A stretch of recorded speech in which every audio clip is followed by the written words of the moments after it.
This is the second session. My name is Jalal Luqman. I am the moderator for today's sessions. This session is under Influencing Society Through Art, Curating Communities. Today we have the speaker that I have has worked with brands like Apple, Instagram, Uber, Audi, Nike, Levi's, Estee Lauder, and many more. She has participated in a number of street art festivals, global projects, and she's also traveled continents and painted some of the walls in the Middle East, Europe, USA, Asia, and Africa. In the process, she sees hope. She hopes to bring social change through the murals, to bring vibrancy, to transform public spaces into galleries, and to tackle global challenges.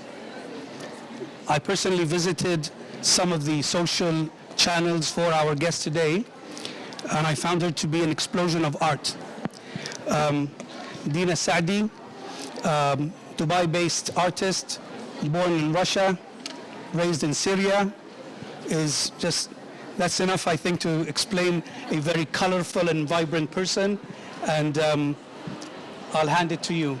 Thank you so much, Jalal. Thank you, everyone, for being here. Can you hear me? Yeah? Should I be louder? Yeah? A little bit? I'm very happy to be here. I'm so happy for everyone, for you to come to join us for this session. Hopefully we can discuss some very important points about public art and how can we push boundaries more and more, especially in the Arab region, when we're talking about women in street art and public art in general. Thank you. The subject that we are speaking about today is best described with an introduction of an example of Dina's work. It's about bringing art to the public. And the main problem that, the main issue that I like to discuss about this issue, about this subject, is although we are moving in giant strides towards bringing art to the public, educating people about art, building great monuments and museums and galleries, there are still people who fear the experience of actually, or are apprehensive about the experience of entering an art gallery or an art museum. And this is where bringing art to the communities through public art, through murals,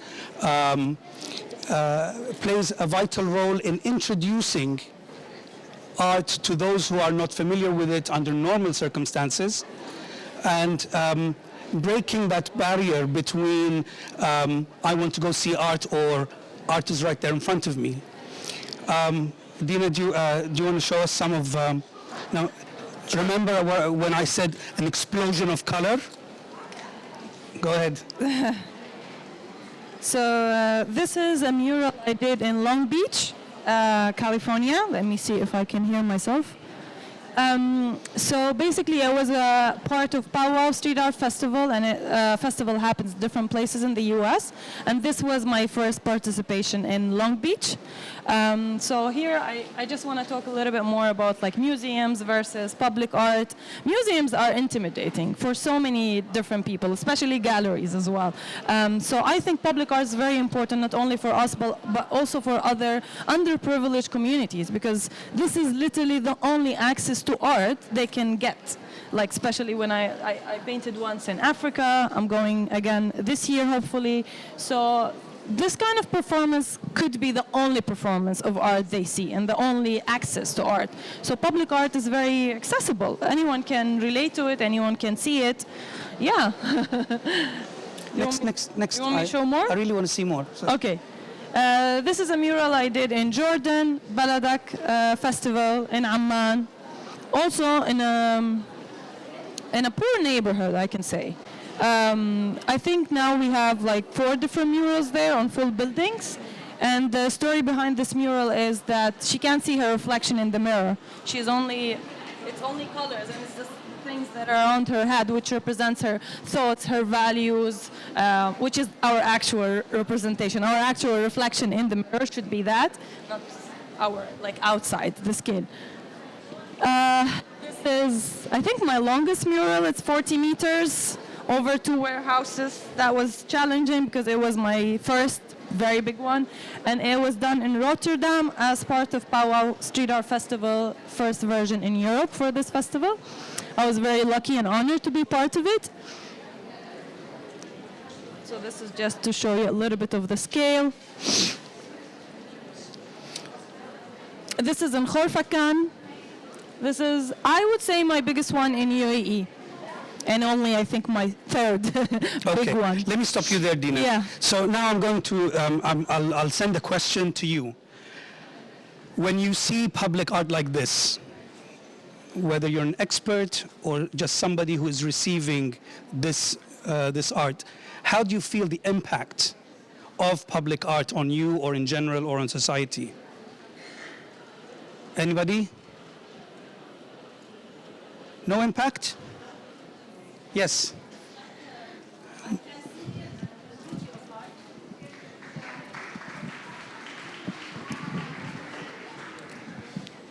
Good afternoon. Being a normal person, I'm not expert in art. I'm just speaking as a normal human being. If I walk on the street and something like that stop me, it just reminds me of the beauty of the life, how colorful it is. It gives me like a brightful scene. So this is the way I see art in the street. This is the way it impacts me. It just makes me take a pause, hold of my breath, see the beauty again in life as a normal person.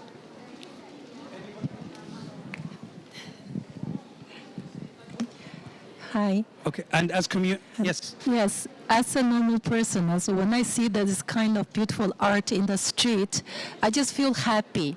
If I'm worried that day, if I have some other things happening, but when you see the art, you forget everything. You just see the beauty and the happiness. I hope. Okay, let me you ask you can see- this: if we change the subject on, if it wasn't, if it was, what is this? A goldfish? A Siamese fighting fish. Okay, fine. If we change this, it's just it's a question. I want to see how this would change the subject. If it wasn't a fish, if it was a shark, Okay. would it change your perception? Yes, change your- I wait, think I have so. this DJ thing. Yes, I think so. Yeah, Yeah. yeah. Somebody want to answer? Yeah. I actually don't think it matters what the subject is. It's an expression of someone's emotion or a thought that they have in their head. And I think just seeing this on the street, it makes you realize that there's so much more to life than just, you know, what you see. And that just opens up parts of your brain that you don't see every day, I think. Do we agree with that? Do we agree? I disagree. You disagree? Do we agree? You agree? You disagree?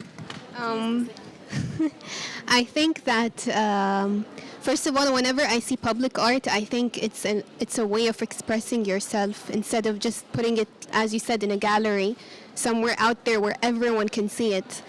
But if it were a shark, it would probably be more vicious than a fish. So it's another form of expression. That's Okay, what I think. I'll tell you where my disagreement is.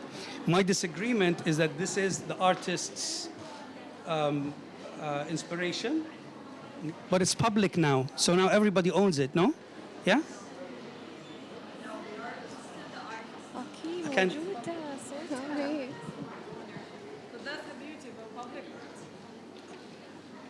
We need another one of these. Thank you. That's a very interesting point that Jalal pointed. It's a debate that always goes in the public and street art scene. Should it be more about the artist? Should it be more about the community? Should it be this or that? But it's the whole discussion of art itself, right? A lot of like. If I took black paint and I just painted over these, now how would we feel? How would you feel, Jalal? I feel happy. You feel happy? I know Patricia would enjoy it.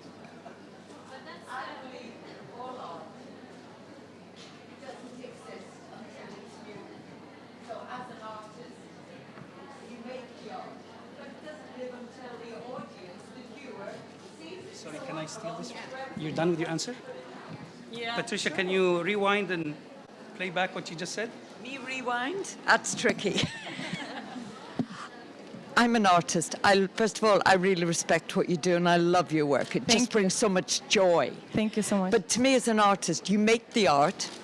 That's what we do. Yeah. But art doesn't become, it's not alive until the viewer views it. Yeah. It's all about the energy that the viewer makes. Yeah. Art takes the two. It takes us and the audience. Yeah. I mean, I'm a big fan of Jalal's work. And when I stand in front of it, I go, wow, that's when the art lives. Yeah.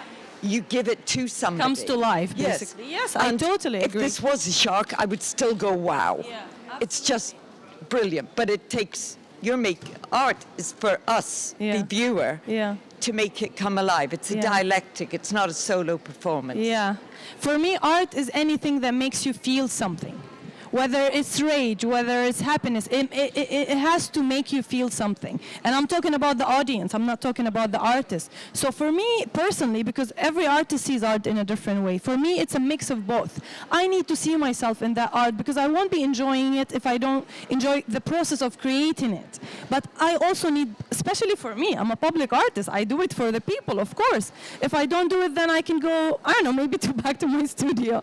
So I do always, or I try as much as possible to incorporate visual elements from the city where I'm painting. Like I paint maybe someone who this neighborhood feel that they so connected to, maybe someone who passed away, and a lot of time we did that in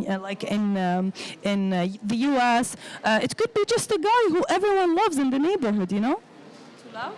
So when let me ask you this. So when you go and you paint in a different community. Yeah. Sorry.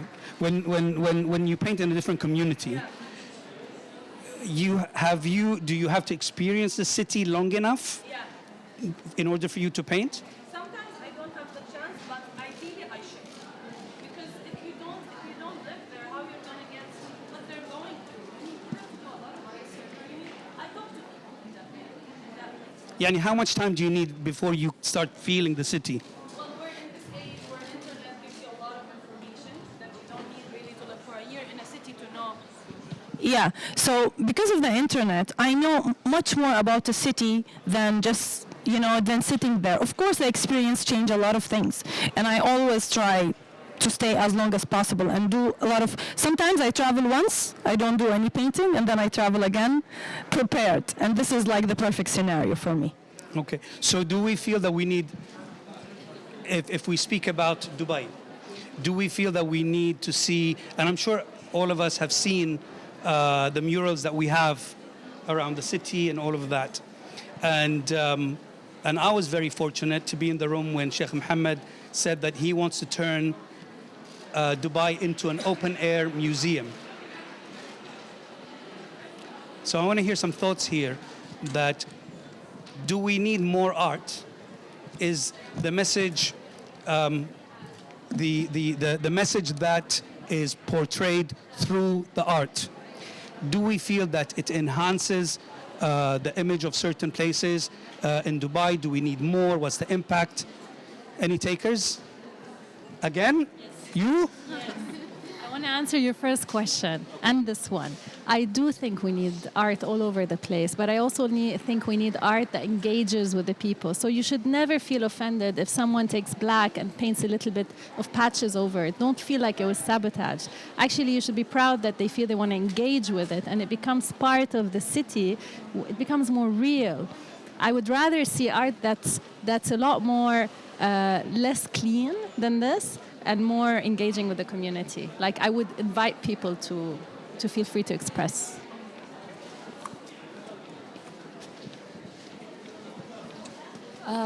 What I like about the art happening now, especially in Dubai, especially in Jumeirah Road, with everything developing in Dubai very fast, I love how the art is focused on the past and like the culture of the UAE, like the little girls playing the old games we used to play. There's a portrait of this mother brushing her daughter's hair, and there is the crab on the beach. So I love how most of the art is from the past on such a modern road. So I'm loving this, and I want to see more of it. And how do you think, and how do you think, I mean, just to follow up in a kind of upside down way of what Dina's saying, and how do you think visitors feel when they see this?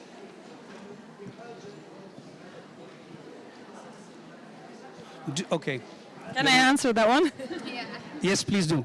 I think this art is not only a beautiful picture that you see and you're happy. This is a great part of it. It makes our life vibrant and bright and beautiful.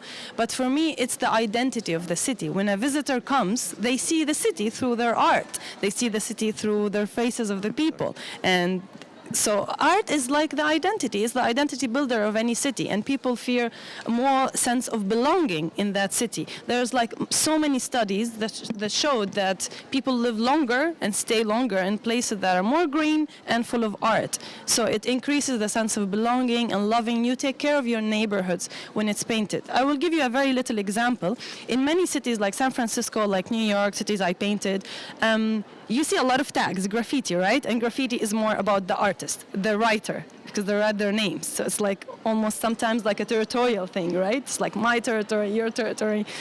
But when they see a mural, they usually don't tag it. If it's a normal wall, a door, they tag it. If there's a mural, it's very rare that they tag it because there's kind of a mutual respect for art. So people take care of their neighborhoods. They want to make it prettier, and they just feel more attached to it when there is public art, and especially if that public art is a good representation for that city. Excellent, thank you, Dina. So now I'm going to ask as we're coming close to the end of time, well, that sounded dramatic. Anyway, I mean, as we're almost out of time. Okay, sounds better. I'll just ask the one important question. What's the significant role of government or entities in supporting public art and murals, for example?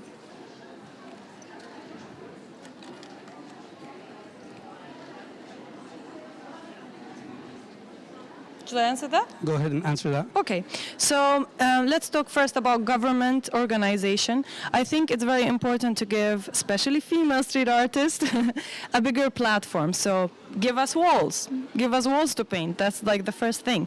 Street art, it's still a male-dominant field, especially if we're talking globally. So for me as an Arab woman, it's hard sometimes to be involved and be included in festivals, because those festivals focus on their local scene. They bring local artists like 80% and 20 international. So for me, it's hard to get. So I need to go back to my city and be included in street art festival. So here the government comes, like the role of the government is to give us walls, to make it easier to get permits to paint walls, because permits take so long. It might take 2 years or 3 years to paint one mural. So it makes it harder for artists to, to paint basically. Supporting, sponsoring street art festivals or organizing street art festivals, that's a nice one. Giving a public space for young people to paint. I get approached so many times by young boys and girls asking, where can I paint? I want to try this. I bought paint. I don't know where to practice. I don't have a balcony. So if there's a skate park, let's say, or a public park that is legal for everyone to paint, and they paint over it, like in many cities around the world, then they can practice. So this is one thing. You want to add to that? Yes, I actually, wait, I have something important to say. Actually, it's a question. I recognize a lot of artists here. So I'm going to ask you this, and this is the money question. Don't you feel that we need commissions like this to help the artist on a financial level? Yeah? Now, okay, I'll take one question and then I'm going to end this.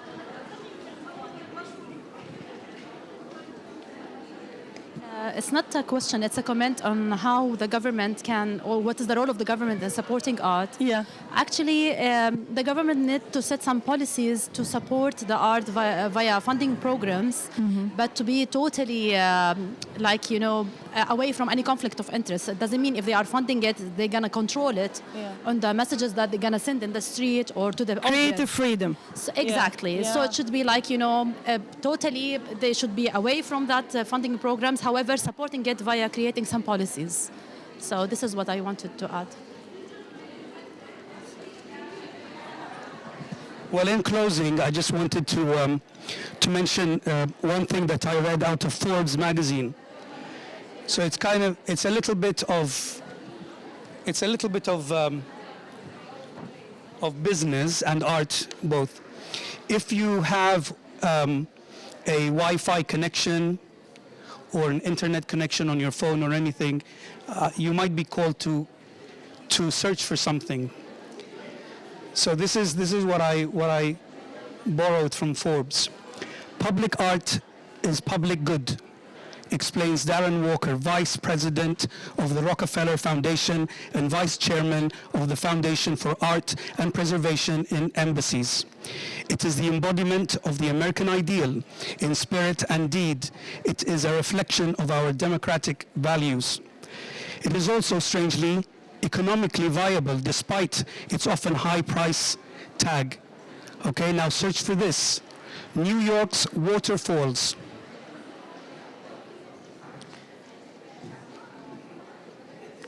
Okay, should I continue? New York's waterfalls cost about $15.5 million. They bought it in, according to the Public Art Fund, $69 million for the city. That's what it brought in. There are 1,400 cultural institutions in New York that collectively bring in more than $6 billion to the economy, says Friedman. More than 40,000 people are employed in the arts, and the arts bring in 25 million annual visitors. And I thank you very much for coming.